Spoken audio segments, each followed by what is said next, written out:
Senhor presidente, senhores deputados, secretário Mauro, eu tenho uma pergunta para lhe fazer, mas primeiro eu acho que a sua resposta ao deputado Anibele e as respostas anteriores confirmam, pelo menos esse entendimento que eu estou tendo, aquilo que há alguns meses atrás, numa das audiências, quando nós perguntamos ao senhor se via problemas em fazer venda de parte significativa da Copel e da Sanepar, o senhor disse que não, que o senhor entendia que nós estaríamos nos desfazendo de um ativo para aplicar em outros ativos, ou seja, vende-se Copel e Sanepar, ou parte significativa das suas ações, e passa-se esse valor para outros ativos, seja rodovia, seja escola, seja qualquer coisa. Falo isso porque hoje, do total de ações da Sanepar, o Estado tem 20%. Embora tenha mais de 60% das ações ordinárias, mas tem uma ação preferencial e tem 20% apenas do controle da Sanepar, o controle total. O que Vossa Excelência sabe tão bem quanto eu, que ao ingressar no nível 3 de mercado, isso terá como consequência as decisões, tanto as ações preferenciais quanto as ações nominativas, terão o mesmo peso. E é nesse sentido que eu pergunto ao senhor. O senhor faz parte do Conselho de Administração da Copel, e o Conselho de Administração recentemente decidiu, aprovou no Plano de Desenvolvimento, fazer um processo não de desestatização, mas de vendas de ativos não estratégicos. E eu gostaria que o senhor nos dissesse, primeiro, como que esses ativos entraram, se não são estratégicos. Segundo, o que seriam ativos não estratégicos, e se entre esses ativos não estratégicos da Copel estão colocadas as eólicas, que é um tema que há pelo menos 6 anos a gente vem debatendo aqui nessa casa, principalmente o parque eólico comprado da Queiroz Galvão, e também se nesse processo está a usina de Colíder, que já há 3 anos deveria estar gerando energia e não gera. A segunda pergunta que eu gostaria de fazer ao senhor é com relação à Compagás. A Compagás e a Petrobras tiveram um processo arbitral com um impacto negativo, essa é a informação que eu tenho, talvez o senhor possa confirmar, se ela procede, um impacto negativo para a Compagás na ordem de 150 milhões de reais. E a pergunta é como que uma empresa que compra e negocia gás tem, numa arbitral, um prejuízo de 150 milhões de reais. Bom, primeiramente, eu queria dizer que eu não faço parte do Conselho de Administração da Copel, né? Eu faço parte do Conselho Fiscal da Copel, não do Conselho de Administração da Copel. E esse assunto... Secretário, o senhor me desculpe, eu acho que, mesmo fazendo parte do Conselho Fiscal, o senhor certamente tem conhecimento dessa decisão. Então, ainda que não faça parte, como o senhor está corrigindo, não faça parte do Conselho de Administração, mas do Conselho Fiscal, como titular, o senhor sabe dessa decisão da Copel de fazer esse processo.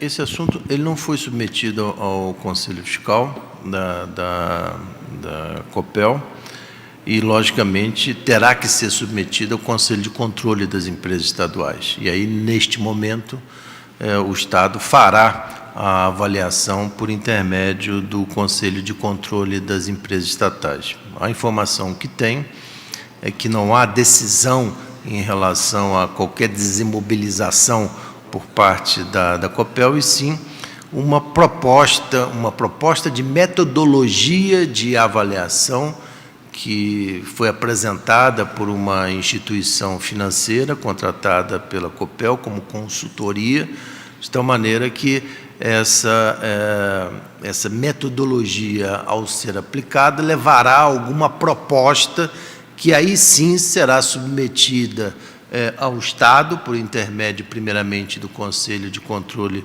das Empresas Estatais e, posteriormente, ao seu Conselho de Administração e, eventualmente, até, dependendo de que desimobilização tiver sido aprovada o seu encaminhamento, provavelmente até a Assembleia Legislativa e a Assembleia Geral Extraordinária da empresa. A única coisa que, na minha informação, eu sei é que foi aprovada uma metodologia para avaliação de uma eventual desimobilização de ativos não estratégicos. Sobre a Compagás, secretário.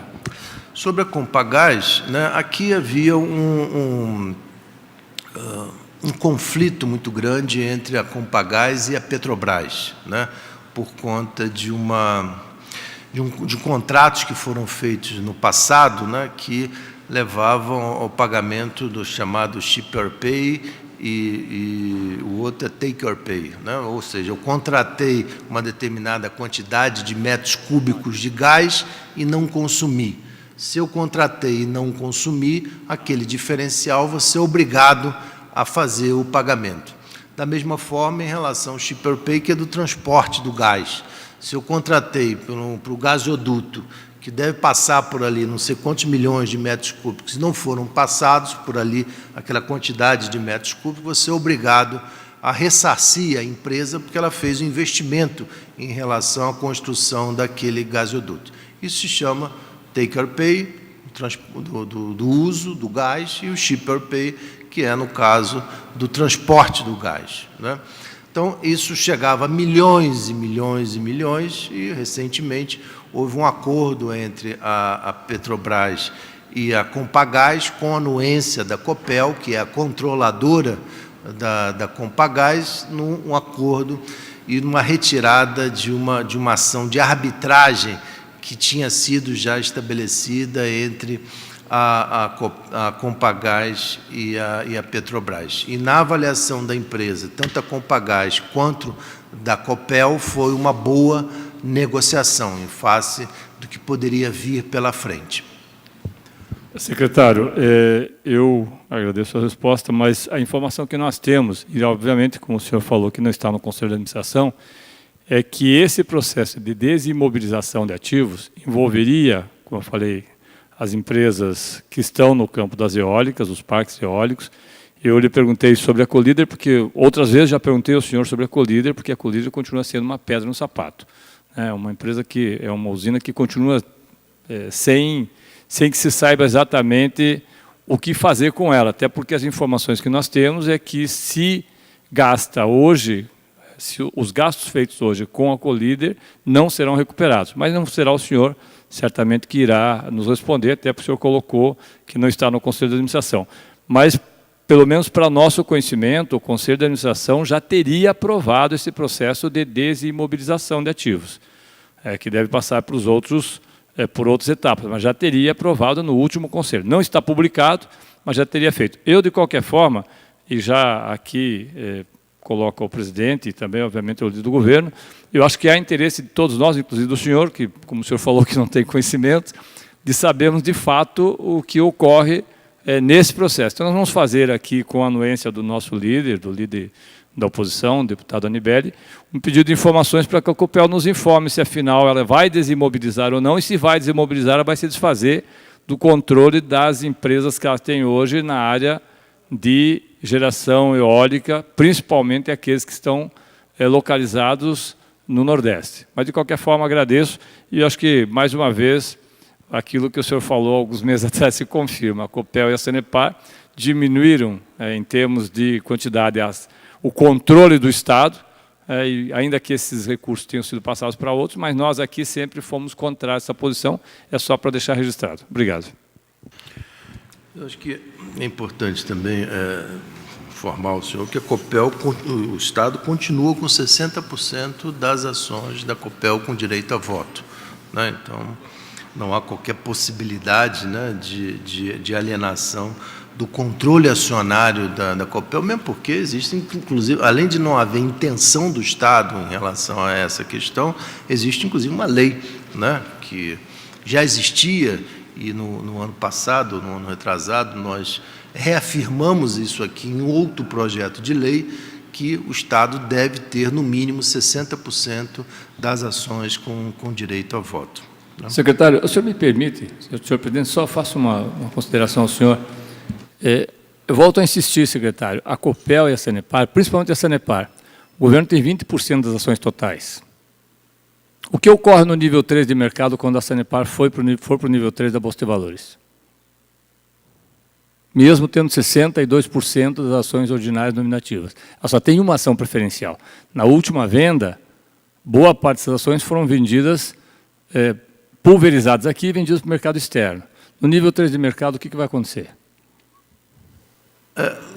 Agora, recentemente, no final do ano passado, nós fizemos um processo de unitização, ou seja, né, nós tínhamos aproximadamente 90% das ações ordinárias, passamos a ter 60% das ações ordinárias. Quem tinha ação preferencial comprou ordinária, né, e quem tinha ordinária trocou por preferencial, de tal maneira que a gente tivesse um chamado combo, né, para cada 4 ações preferenciais ter uma ação ordinária. Então, hoje, mais ou menos está dividido assim, 2/3 das ações são ações preferenciais e 1/3 são de ações ordinárias. No futuro, né, não haverá mais essa divisão, né? A ideia é ter, logicamente, ações, todas elas unitizadas, né, porque ainda tem um pedaço ainda que não foi unitizado. Aproximadamente 70%, se não me falha a memória, dos preferencialistas fizeram a opção pela unitização e 30% ainda não fizeram a opção pela unitização. Farão mais na frente, porque a tendência é que as ações não unitizadas vão perdendo valor no mercado e passa a ter valor em mercado apenas o combo lá estabelecido das ações unitizadas. Mas não há qualquer intenção do Estado em fazer alienação do controle acionário. Eu acho que, inclusive, com a participação dos acionistas privados, né, isso está melhorando cada vez mais a governança da empresa. Eu participo do Conselho de Administração da Sanepar. Só aqui para o secretário. E lá nós temos também a participação dos preferencialistas no Conselho de Administração, no Conselho Fiscal, no Comitê de Auditoria. Isso tem ajudado bastante na governança da empresa, o que é bom para todos, porque o Estado também é acionista.